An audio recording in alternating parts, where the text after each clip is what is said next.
La espada de Damocles. Conduce Pablo Veloso.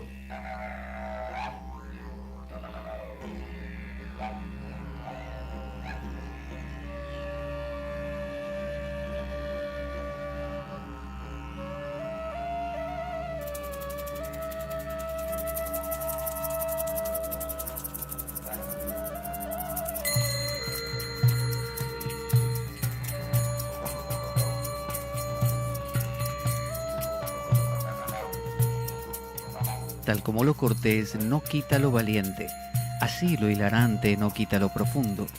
Y dado que la vida es un juego, aquí comienza La Espada de Damocles. La ficción más real que puedas concebir. La Espada de Damocles es un programa que por mera falta de objetividad cree ser diferente. Personajes mitológicos salidos de los más profundos avernos. Leyendas escabrosas y sin sentido. Curiosidades inquietantes e inútiles.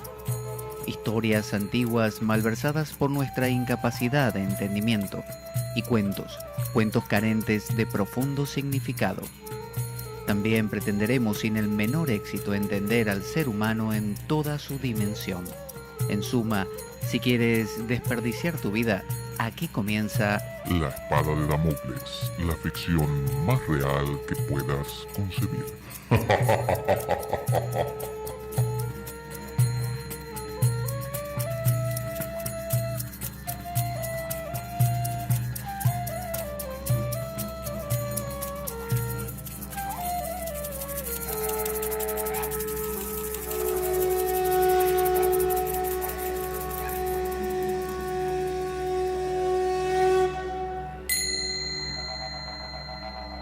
La espada de Damocles. Conduce Pablo Veloso.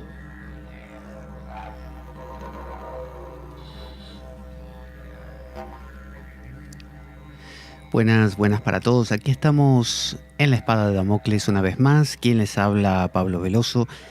Y vamos a continuar hoy con el estudio de este salmo que comenzamos en el programa anterior. Es el salmo número 100. Sin embargo, los salmos tienen una numeración, dijimos, alternativa, porque como es una escritura que proviene de los judíos tienen su propia numeración y los cristianos desarrollaron otra. Así que depende de la Biblia que usted tenga, puede que le figure como el Salmo 100 o como el Salmo 101.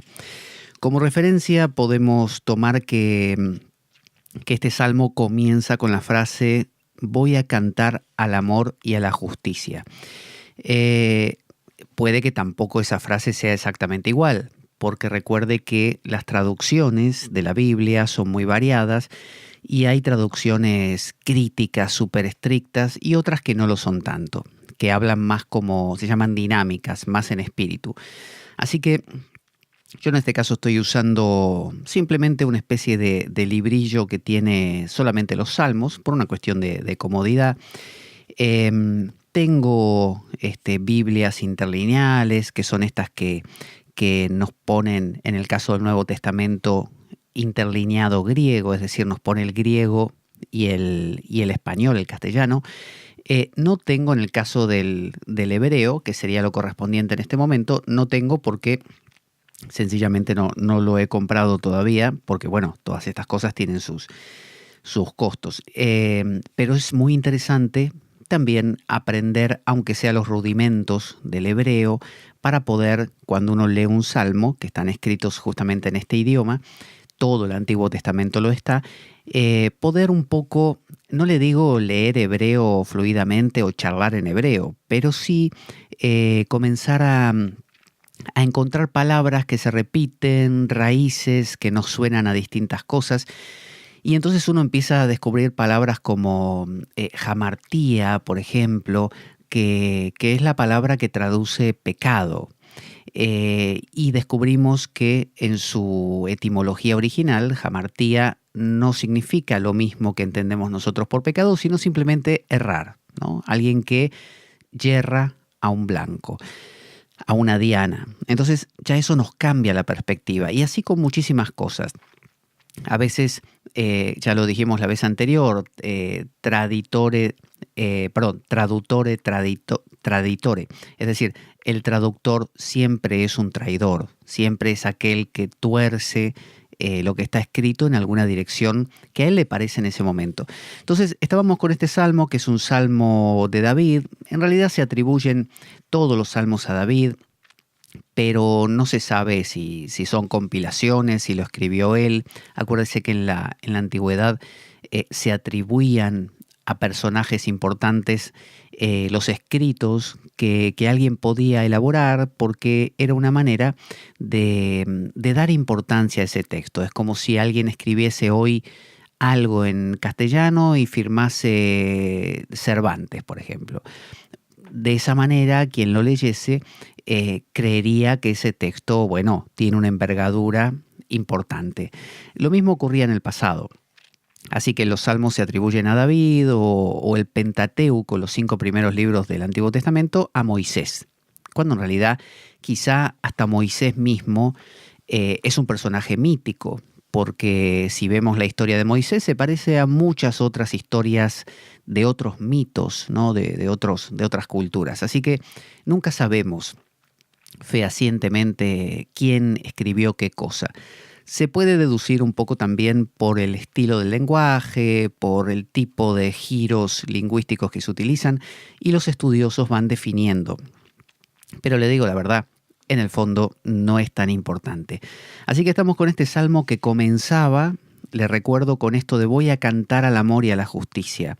Un poco hablando de esos dos pilares, como en la Kabbalah judía, el pilar del rigor, ¿no? De la severidad, y el pilar de la misericordia. Los judíos cabalistas, ¿no? Es decir, no los judíos de Moisés, que no conocían, en teoría, no conocían nada de la Cábala. La Cábala es un fenómeno moderno que se reveló a un rabino y a partir de ahí empezó todo el movimiento cabalista.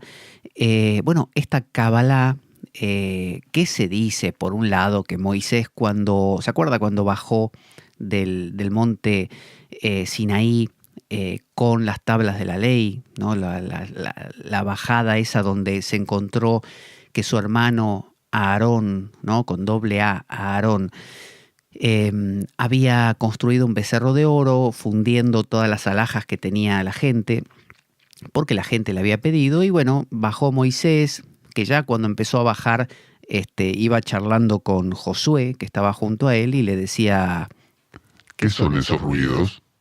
Y Josué le decía, la verdad que no me doy cuenta, pero sí es verdad, se escuchan unos ruidos. Me parece que es la gente. ¿Te parece, Moisés? ¿Seguro? Sí, me parece que están cantando. Se escuchan cantos y mira, me parece que están bailando.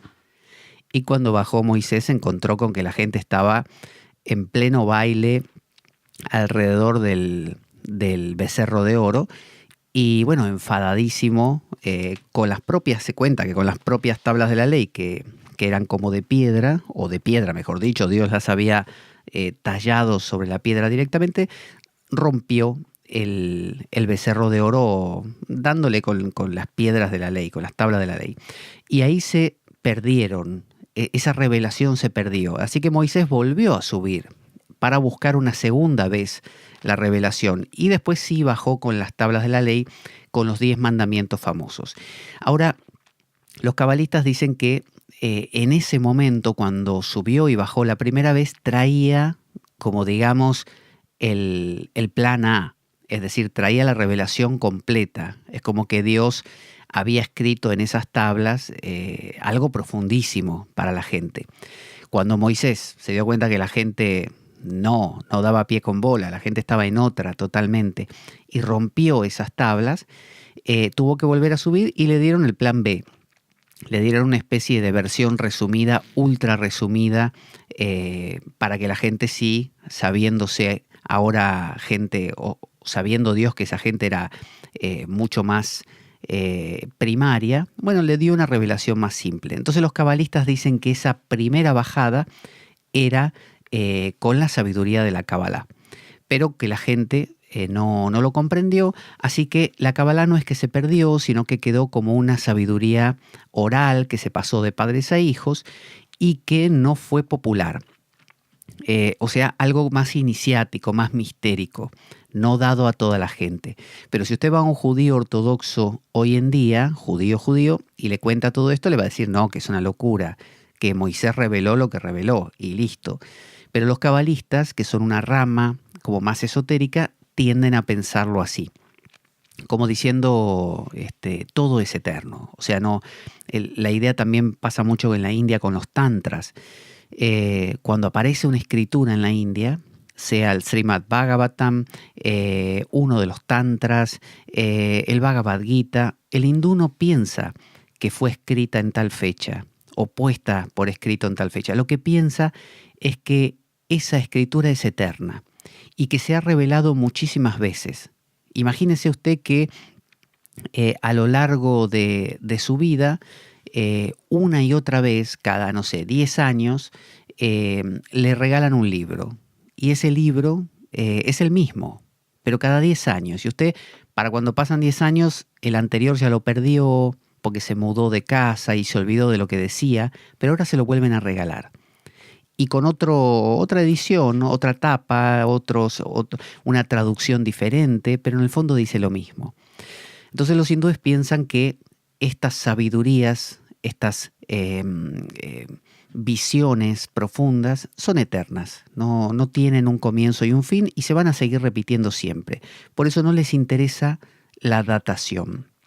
Decir, bueno, esto empezó en tal fecha cuando... No, les da igual. Entonces a los cabalistas un poco les va a dar lo mismo si fue realmente Moisés. El tema es que esta sabiduría de la Kabbalah existe en la mente divina por siempre. Entonces, habla de la misericordia y la justicia. Ese es el pilar de este salmo.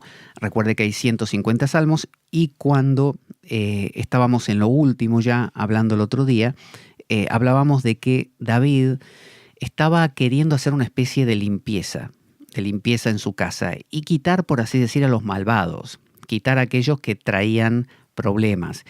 Y habíamos dicho que esos otros en realidad eran personajes internos. O sea, todos nosotros tenemos una serie de personajes dentro nuestro que, digamos que caminan en direcciones a veces diametralmente opuestas entre sí. Por lo que usted sabe que si usted tira en direcciones contrarias con la misma fuerza, usted tiende a quedarse inmóvil, porque no va ni para acá ni para allá. Entonces, se trata de generar una dirección, es lo que los hindúes llamaban moksha, ¿no? Moksha significa la liberación. Caminar en la dirección a la liberación, tener ese propósito, el propósito del nivriti, de ir como el salmón contra la corriente y remontarse. Como bien dice Raymond Panikkar, un gran estudioso de estos temas, no es una cualidad solamente propia del monje que se va a la montaña y lo abandona todo, sino que es un arquetipo eterno, el arquetipo del monje. Es decir, decía Heidegger, el filósofo alemán, que hay gente que vive vidas auténticas y hay gente que vive vidas inauténticas. ¿Qué es vivir una vida auténtica? ¿Dedicarse a ser zapatero y no panadero? No. Vivir una vida auténtica significa realizarse como ser humano. Y para poder preguntarse o responderse, ¿estoy realizándome como ser humano? Uno tiene que preguntarse, ¿qué implica ser un ser humano? Comer, dormir, tener sexo, comprar cosas. ¿Eso es ser humano? ¿Con eso basta? Si la respuesta es sí, bueno, hay mucha gente en este mundo que vive vidas auténticas, porque la mayoría vive así. Sin embargo, tanto Heidegger como estas antiguas tradiciones proponían que el hombre auténtico no es tampoco aquel que se va, el monje que, por así decir, corta con todo deseo humano, con toda relación social, y se va a la montaña y se pierde y nunca más lo vemos. No, sino la persona, Heidegger le llamaba el Dasein, la persona, el ser arrojado en el mundo, alguien que está aquí y ahora, como dice el Tantra, lo que está aquí está ahí. Si no está aquí, tampoco va a estar ahí. Entonces, se trata de vivir aquí y ahora de una forma completa, de una forma total. Es decir, no vivir solamente el lado material, de querer cumplimentar las necesidades básicas y los placeres básicos, sino también darle alas a nuestra vida, darle vuelo, ¿no? Lo que los antiguos llamaban el nous, ¿no? Los griegos, el espíritu, es darle alas a nuestra imaginación, como diría el poeta William Blake, es decir, darle vuelo a nuestra vida. Eso es lo que quiere hacer David en este salmo. Ya vimos, para eso remito al programa anterior, cómo fue todo el inicio. Y ahora estamos en el verso número 6, que dice así, fíjese, me fijaré en los leales del país, para que vivan conmigo, el que se comporta con rectitud será mi servidor. Me fijaré en los leales del país para que vivan conmigo. Siempre hay gente que es leal a una causa y gente que es contraria a esa causa. Dentro nuestro hay aspectos de nosotros que son leales. Esto ya lo hablamos en el programa anterior. Es decir, partes nuestras, de repente una voluntad, un deseo, una tendencia, una inclinación que nos llevan hacia el moksha, ¿no? Hacia la liberación. ¿Liberación de qué? Liberación de una vida inauténtica, liberación de una mediocridad, de quedarme con comer, dormir, como decía Srila Prabhupada de los Hare Krishna, comer, dormir, reproducirme y defenderme, sino ir un poco más allá. Bueno, hay leales a eso. ¿En dónde? En mi país. El país no es afuera, el país es adentro. Y para eso, fíjese, David dice, me fijaré en los leales del país. Él hace un estudio, escudriña, se conoce. Porque ¿cómo sabe uno cuáles son las partes leales y las que no? Bueno, las tiene que testear. ¿Cómo sabe usted que una pelota rebota? Y la tiene que botar contra el suelo. ¿Cómo sabe que, no sé, alguna superficie quema? La tiene que tocar, o por lo menos acercar la mano. Entonces uno va testeando, va probando, va fijándose, a ver, esta tendencia mía ¿me lleva en esa dirección que quiero ir? No, vale, esta no es leal. ¿Esta otra me lleva en esa dirección? Sí, esta sí. Aquella otra un poco. Entonces uno va juntando a los leales como si separase piedritas negras y piedritas blancas y va generando entonces apostando a una tendencia. Porque la vida es eso. Quien diga que la vida es todo da igual y nada me importa, no existe. Definirse es existir. David aquí se está definiendo. David habla, fíjese, en el inicio, voy a cantar acerca de tu misericordia, pero también de tu justicia. La justicia, en el pilar de la severidad de la Cábala, tiene que ver con planetas como Saturno, como Marte y Mercurio. Es decir, tiene que ver con planetas duros, planetas que demarcan territorio, planetas que te dicen esto es así hasta acá y de acá para allá no lo es. Un poco kantiano, ¿no? Como estas cosas así más categóricas, más definitivas. Si uno vive una espiritualidad donde uno dice, bueno, puede ser, quizá, a veces, depende, todos esos condicionales de duda, en realidad hacen que nos quedemos justamente en un medio, pero no en ese medio sano aristotélico del equilibrio, sino en un medio cómodo de no definirnos, porque definirnos implica existir. Y cuando existimos, sencillamente hay que defender nuestra posición. De lo contrario, dejamos de existir. Pero para algunos es más cómodo no existir, por lo tanto, no definirse nunca. Uno se puede definir políticamente, uno se puede definir religiosamente e iniciar una guerra religiosa. Pero acá estamos hablando de otra cosa, de definirnos en cuanto a ser. Definir, quiero ser, quiero existir. Por lo tanto, voy a por todo, voy a por lo grande. No voy a contentarme con familia, casa, perro, y carrera. No. voy a buscar las nubes, voy a ponerle alas a mi alma para que llegue hasta la cima, hasta lo más alto que el ser humano pueda llegar, como un ícaro que vuela, pero con cuidado. Entonces dice, me fijaré en los leales del país para que vivan conmigo. Vivir conmigo, cuando usted trae gente a vivir con usted, los tiene que alimentar, les tiene que dar cobijo, si no se van. Si usted le dice a un amigo, vente a vivir conmigo, que mi casa es grande, y usted come su comida pero no le da nada, el tipo se va a ir. Entonces aquí sucede lo mismo. No se trata solamente de hacer un recuento como el general que recuenta a sus soldados, los cuenta, los nombra, los clasifica, pero no se ocupa de ellos. No los entrena, no los direcciona. No. David lo que está diciendo es, tengo que juntar todo ello a los leales del país para que vivan conmigo. Vivir es el diario vivir. Vivir no es una vez. No es que David los invita ese día, les da bien de comer y luego se olvida de ellos. No, usted tiene que darle de comer a sus leales todos los días. Si usted lee cosas constructivas que apunten hacia el moksha, hacia la vida auténtica, usted tiene que hacerlo diariamente. Destinar tiempo a leer, destinar tiempo a conversaciones constructivas, a ver cosas, ya dijimos, que le conduzcan, conducentes a esa meta, para desarrollar lo que los hindúes llaman mumukshutva.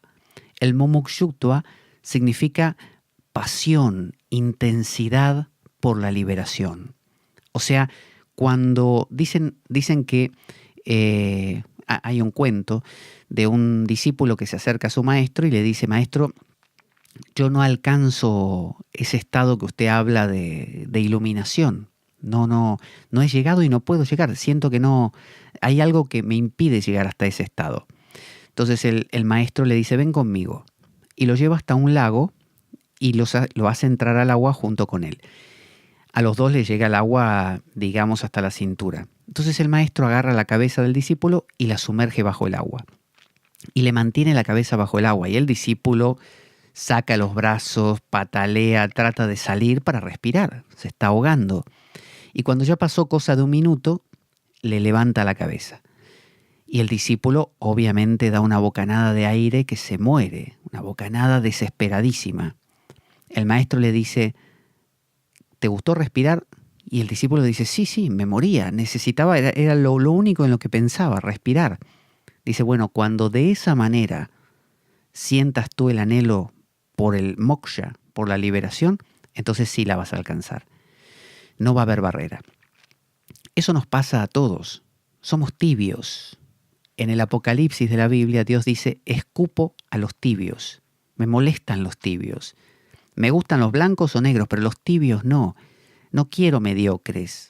O sea, ¿para qué Dios va a querer un tipo que cuando va al cielo, supóngase, Dios le pregunta, ¿y contento de haber venido al cielo?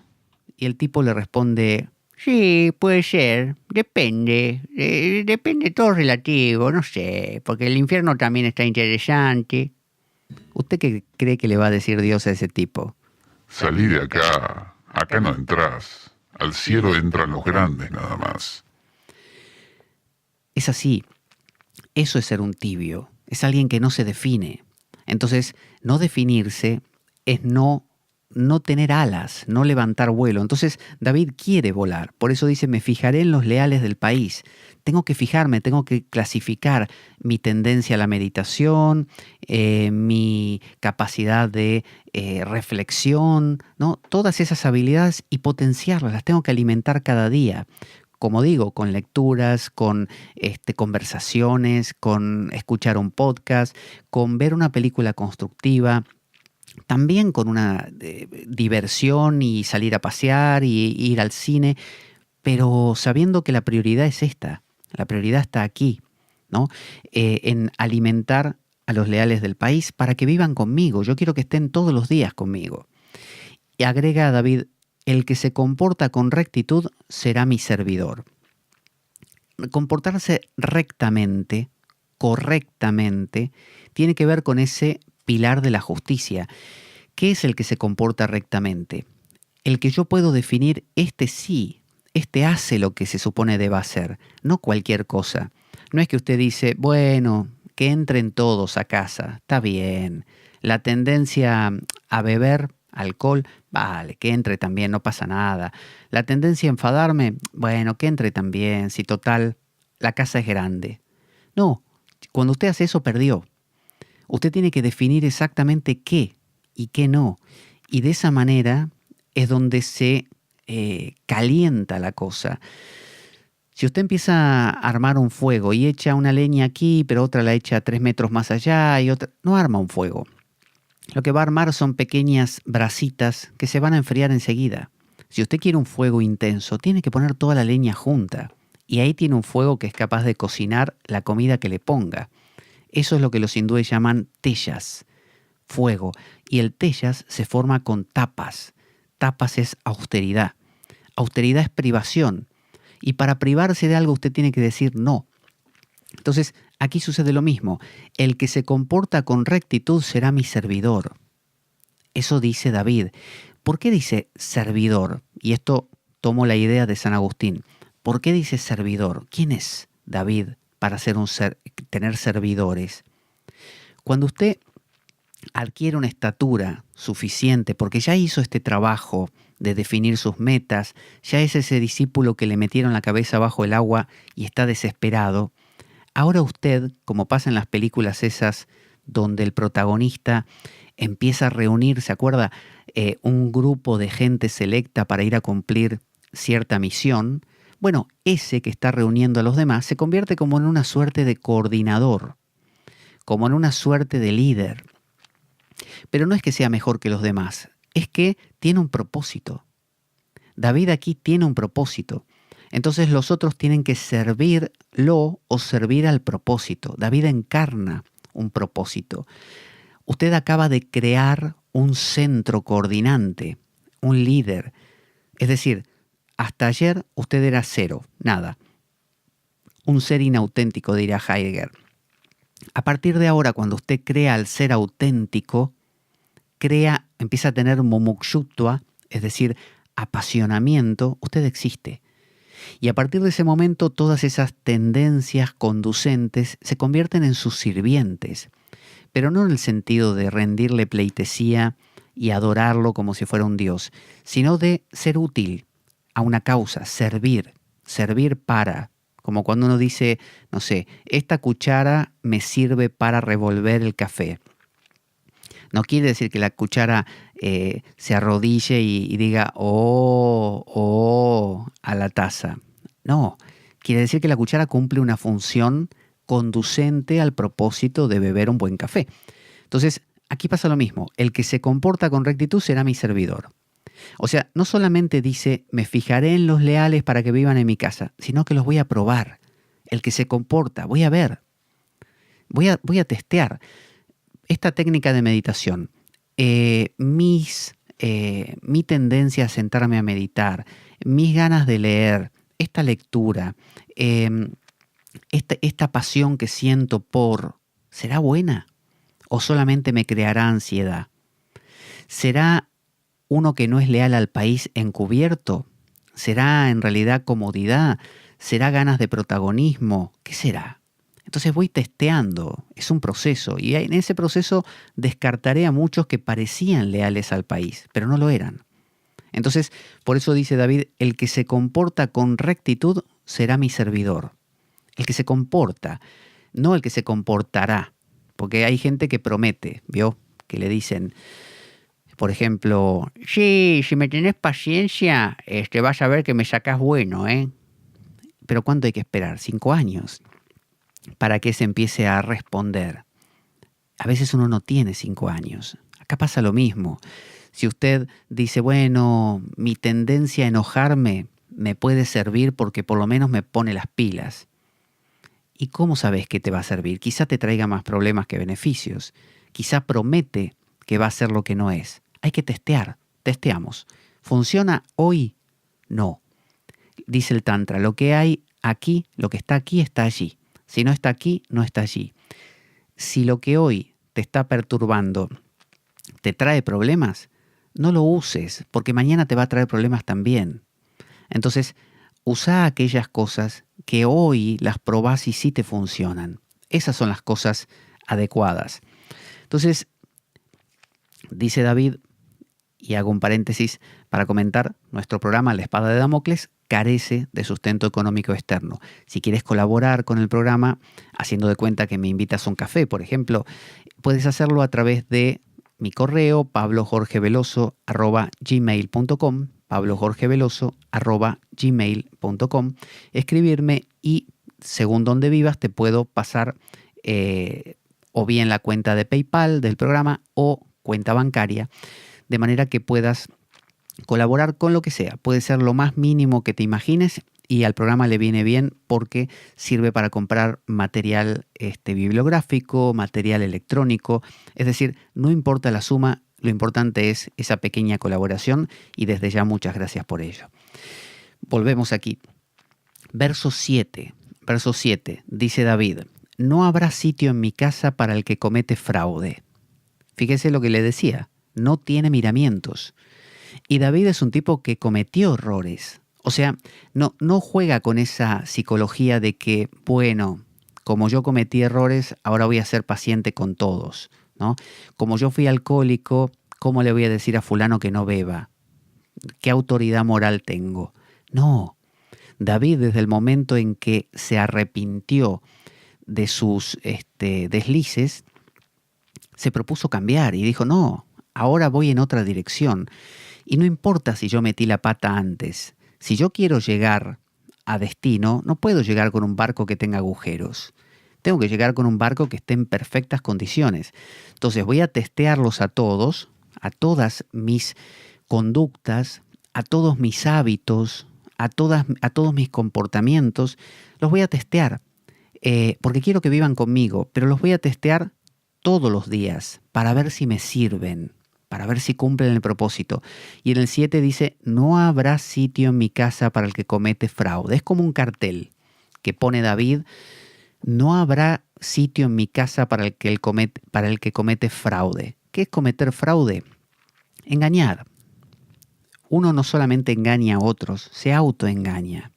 Entonces, si uno se descubre a sí mismo autoengañándose, mañana voy a empezar a no sé qué, y ya va para una semana que está diciendo lo mismo, descarte eso. No siga apostando a eso, porque va a gastar energía en todos los días esperar a ver si usted se sienta a meditar. Si usted ya vio que la tendencia que promete meditar mañana nunca ocurre, no insista más, haga otra cosa. Salga a caminar, hable con los pajaritos, busque otras tendencias, otros leales al país que no cometan fraude. Porque vio que mucha gente vive a la sombra de la promesa de que mañana empezará la dieta, o que mañana empezará a meditar, o que mañana leerá la Biblia. No se engañe, no se engañe. A mí me ha pasado un montón de veces querer tener la idea de a partir de ahora voy a empezar a hacer tal cosa. Y después veo que no ocurre. No lo cumplo. Y si digo voy a leer, voy a meditar, y no lo cumplo, ¿de qué me sirve a mí convencerme todos los días de que mañana sí, si ya van para, no sé, 10 años que no ocurre, o 5, o 3, o 2 semanas? Suéltelo, haga otra cosa.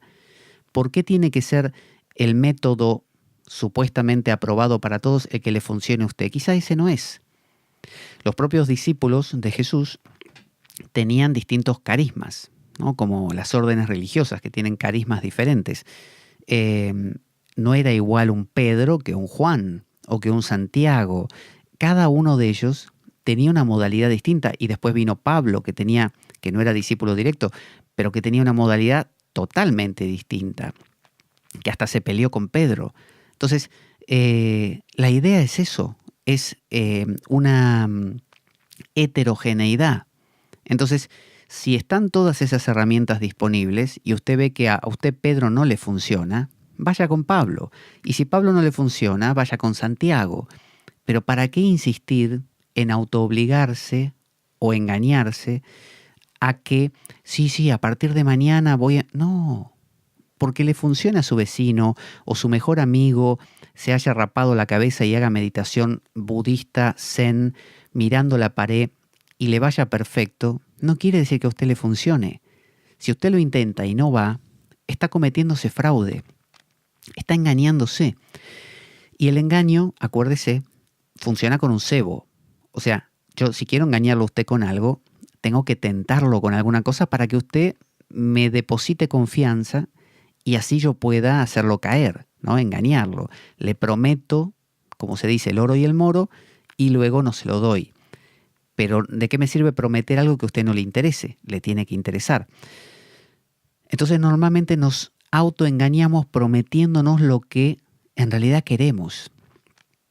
Pero a veces queremos cosas porque creemos que esa es la cosa para nosotros. Sencillamente porque no escuchamos primero. A veces hace falta, al revés, tener una actitud pasiva y escuchar a ver qué es lo que a mí sí me funciona. ¿Cuáles son mis leales? A veces el fraude viene porque usted mete en su casa a alguien que en lugar de usted testear a ver si eran los leales, simplemente lo mete.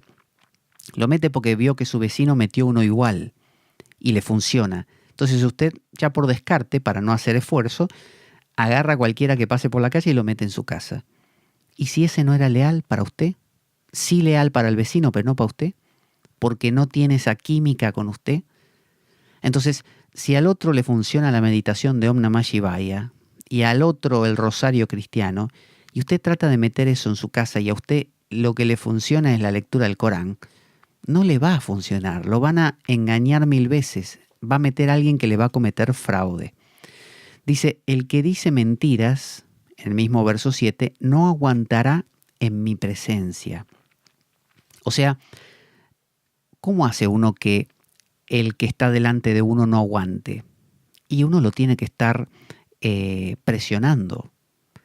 Por ejemplo, si yo estoy hablando con usted y en algún momento de la conversación usted dice me voy, no aguanto más, o no te aguanto más, quiere decir que yo le estoy haciendo algo, o lo estoy mirando fijo, o me estoy poniendo con un rostro tipo desfigurado, algo estoy haciendo, que lo pongo nervioso. Lo pongo en una situación donde si usted no da la talla, se siente incómodo, ¿no? Se siente observado. Entonces David está diciendo, acuérdense que David es ese ego nuevo que se está creando, pero un ego que va en la dirección del momokshutva, es decir, la dirección del moksha, la dirección de la iluminación, del despertar, de ponerle alas a la mente profunda y convertirla en nus, ¿no? En intelecto, ¿no?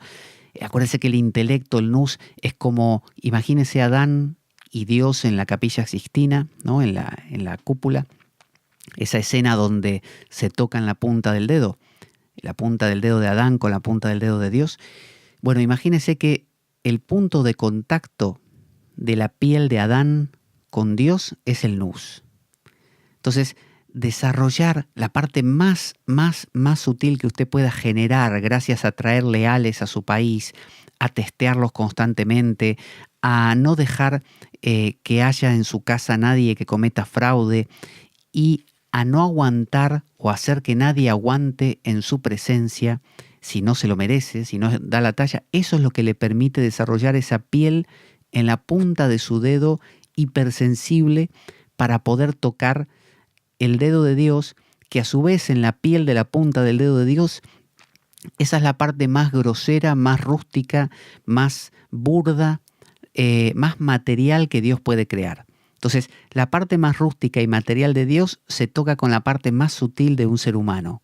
Bueno, eso es darle alas al alma, ¿no? Llegar a desarrollar esa punta del dedo. Eso es lo que quiere hacer David acá. Entonces, por eso dice, el que dice mentiras no aguantará en mi presencia. No lo dejo, no le permito. Es decir, no digo, bueno, le voy a dar una chance a ver si esta técnica la semana... No, si ya no le funcionó varias veces, no insista, no funciona, no da la talla. No. Si un sistema usted lo practica y no le da esa paz interior, no le conduce a eso, sino que le genera estrés, por ejemplo, porque tiene que hacer prácticas muy complicadas, porque tiene que asistir a reuniones donde acaba siendo una reunión social, donde se dan competencias entre la gente a ver quién es más espiritual. Si usted ve todo eso, ya está.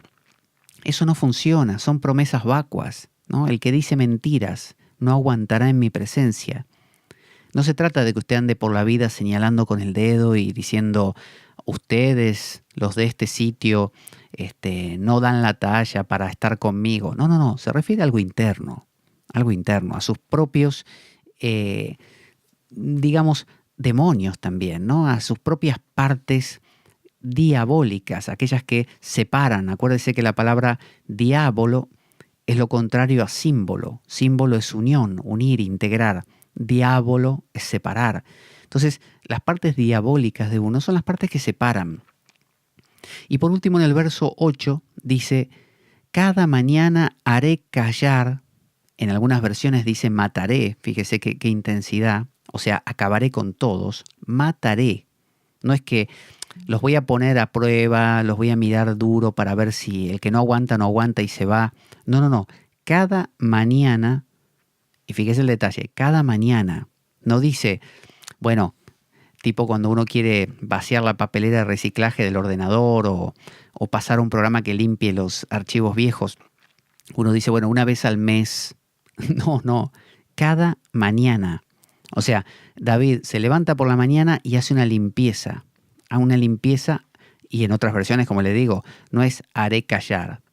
Haré callar. Haré callar tiene que ver con que son voces que uno tiene en la cabeza que le dicen, por ejemplo, ¿te diste cuenta que fulanito ya no te respeta como antes?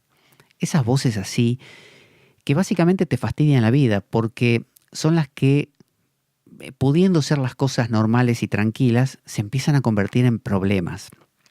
Porque, como dicen aquí en España, rizan el rizo. O sea, le dan vuelta a algo para hacerlo más complicado. Entonces dice, cada mañana haré callar o mataré, según otras versiones, a todos los malvados del país. Los mataré, los haré callar. Es decir, a todos los que practican el mal, en el sentido de diabolos, ¿no? Aquellos que separan, aquellos que...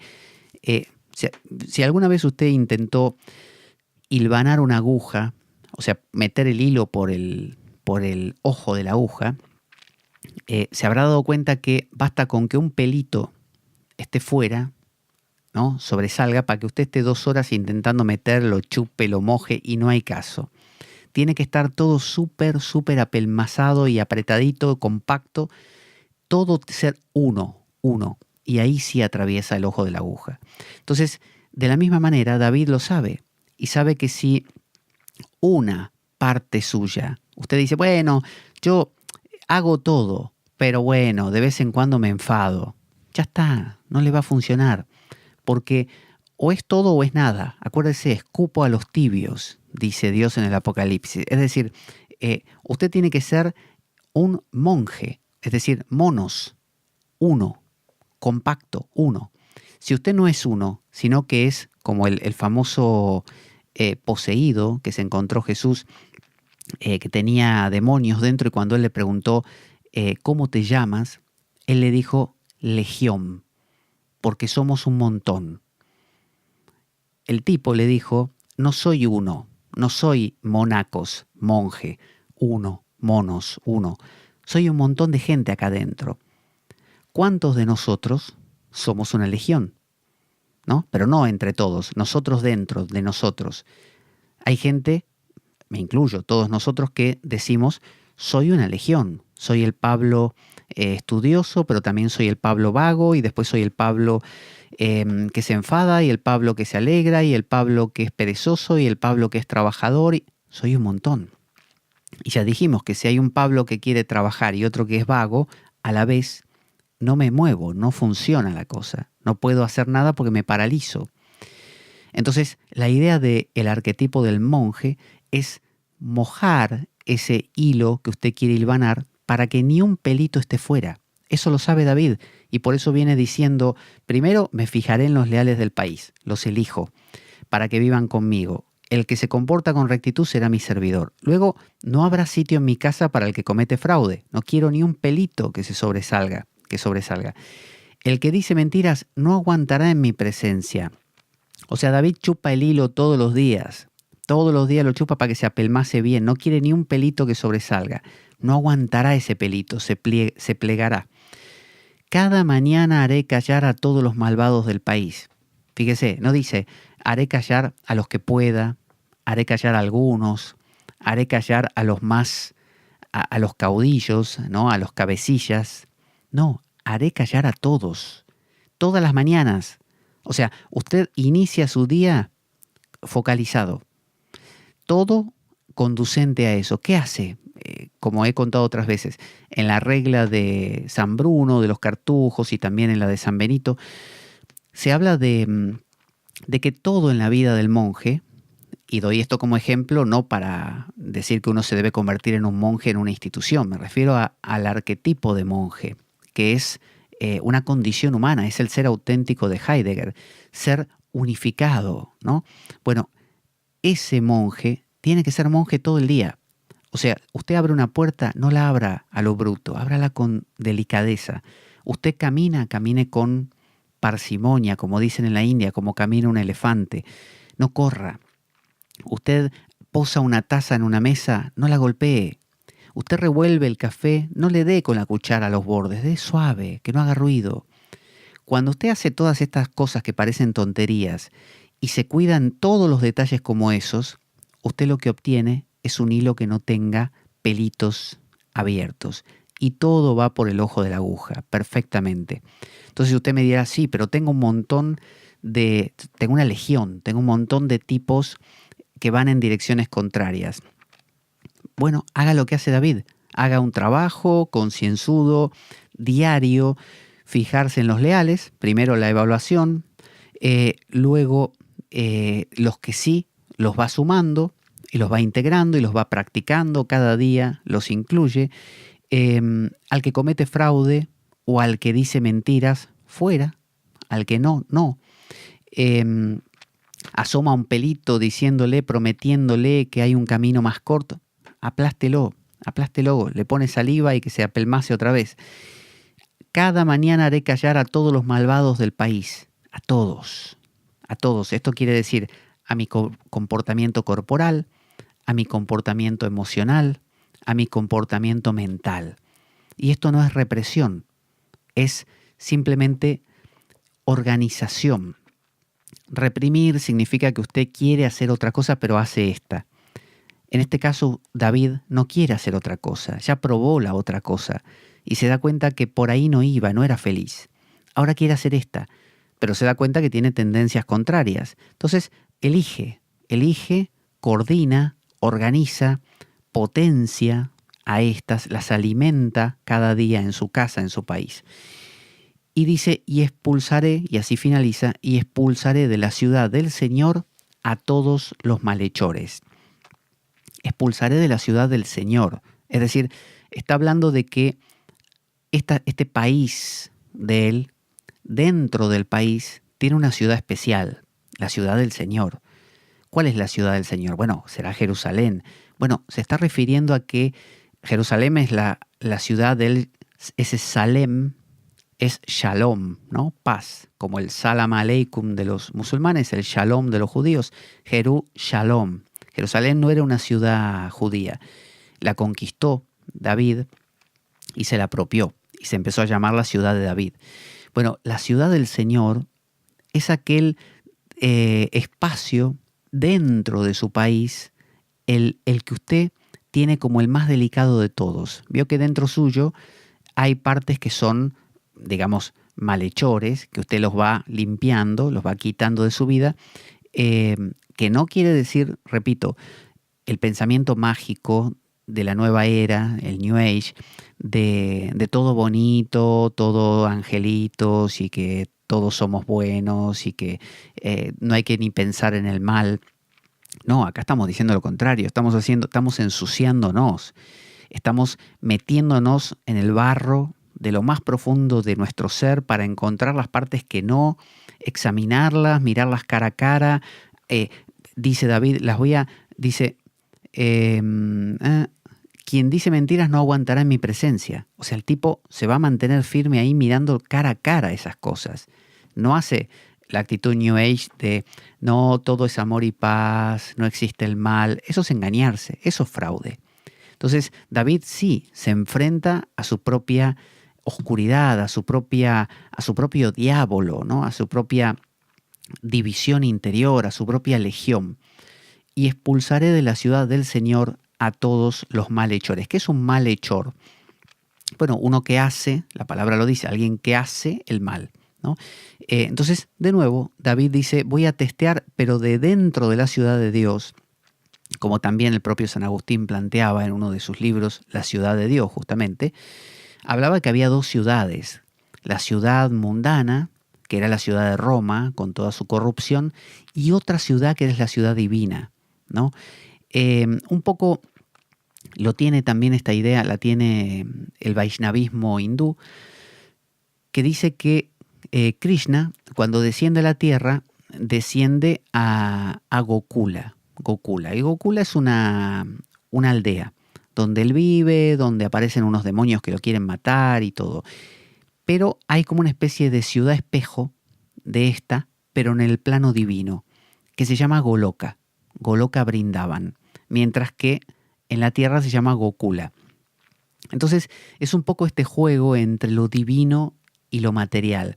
Entonces cuando dice de la ciudad de Dios, está hablando de que hay un espacio que se va creando, ese nous, donde en tu alma todavía, o sea, en la mano de Adán, en el brazo de Adán, en la pierna de Adán, todavía puede quedar alguna aspereza y la irás quitando. Pero en la punta del dedo de Adán, ese punto donde toca a la parte más grosera de Dios, ese punto que los griegos llamaban el nous, esa es la ciudad de Dios. Esa la tenés que cuidar, pero súper limpia. Es lo que llamaba Don Juan de Castaneda, limpiar la isla del Tonal. Eso sería limpiar todo el país, pero mantener la impecabilidad, mantener flamante, decía Don Juan, el billete para ir a la impecabilidad. ¿Cuál es el billete? Vos tenés un billete que es el que te sirve para subir a un tren, a un autobús y que te lleva a destino. O sea, te podés lastimar un pie, pero no pierdas el billete, porque con el pie lastimado podés llegar a destino, pero sin el billete no te dejan subir. Entonces, mantener flamante, si se te arruga mucho, quizá no vale. Cuando vas a subir, ese billete ya está, no sé, el código de barras no te lo pueden leer bien y te dicen no sirve. Bueno, el guerrero, decía Don Juan, tiene que mantener impecable, flamante, el billete para ir a la impecabilidad, ¿no? Es decir, todos los días ese guerrero, ese brujo, tiene que trabajar limpiando y reordenando la isla del Tonal. Es decir, todos los días, como dice David, hay que revisar, a ver, este sí, este no. Aquel sí, este puede ser, le vamos a dar 2 días para probar. Este no, este ya vi que no, este es un engañador, este no va a aguantar porque yo me mantengo firme. Cada día. Entonces dice, expulsaré de la ciudad del Señor a todos los malhechores. Ahí termina el salmo. Fíjese, entonces es un salmo, como todos los demás, que contiene esta riqueza, que yo podría haber agarrado cualquier otro salmo y haber hecho la misma reflexión. Me refiero con la misma profundidad, porque lo que está volcado en los salmos es la experiencia humana, es el dolor humano, la alegría humana, la impotencia humana de querer y no poder y no llegar, ¿no?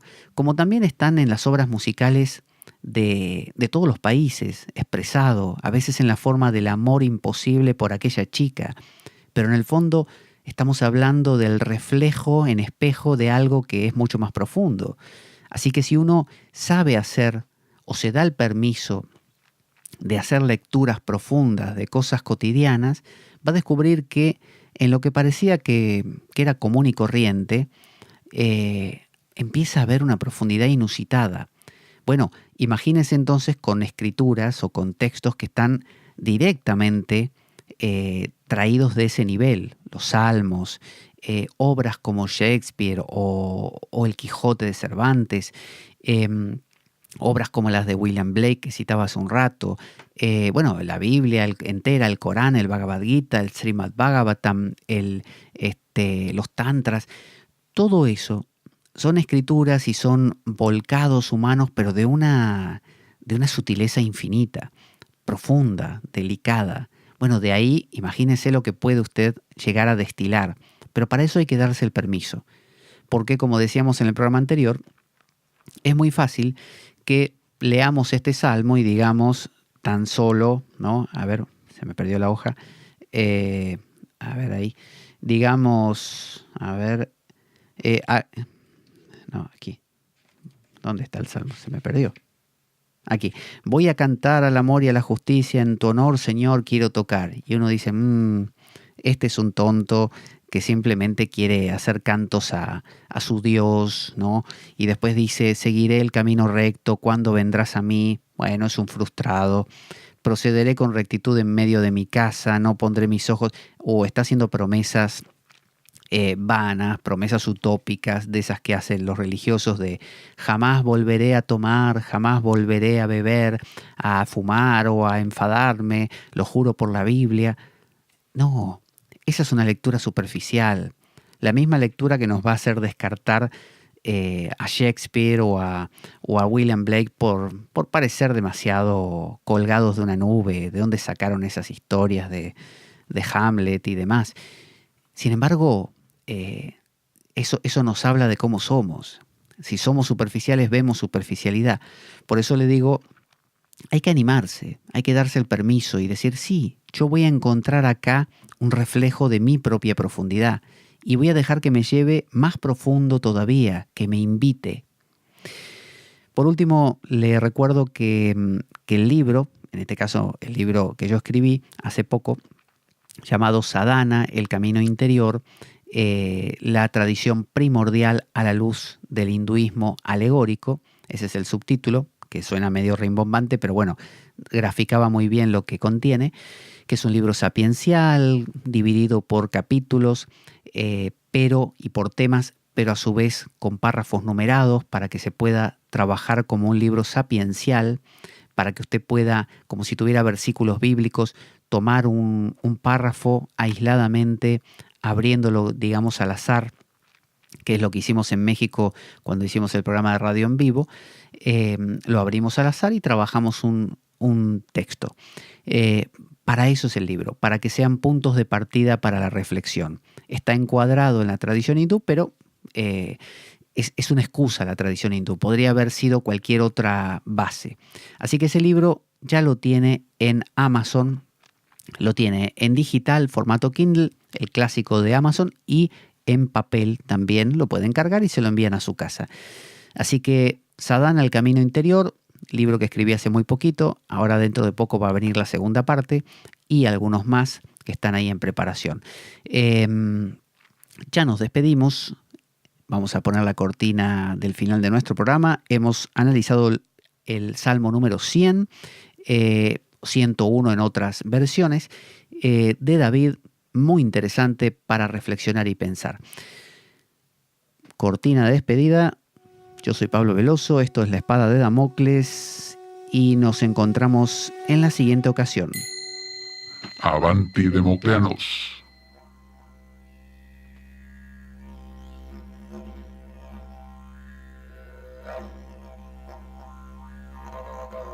La Espada de Damocles. Conduce Pablo Veloso.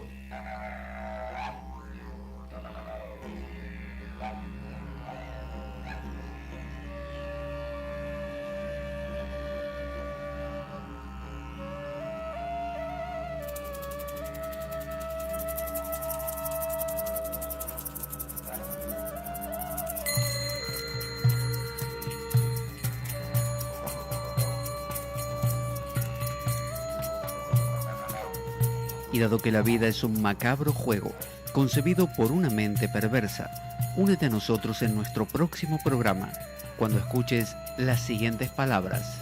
La Espada de Damocles, la ficción más real que puedas concebir. Buena vida para todos, buena semana y... ¡Avanti Damocleanos!